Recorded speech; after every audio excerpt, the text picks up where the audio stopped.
Hi guys, so I'll show you how you can download R and R Studios. You want to search on Google, you want to type R, and you want to click on the first right here. And as you can see, you select what fits you the best. So I'm on a Windows computer, so I want to click on the Windows.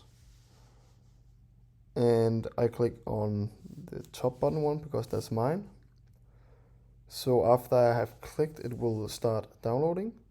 And I want to select where I want to save it, and as you can see right here, it's downloading and installing it on my computer right now. So while it does that, we'll just wait for it to finish. As you can see, it just finished, nearly finished. So time left 0 seconds. It should be here any moment. And that was all completed. So now we want to open up, wait for the computer to do something.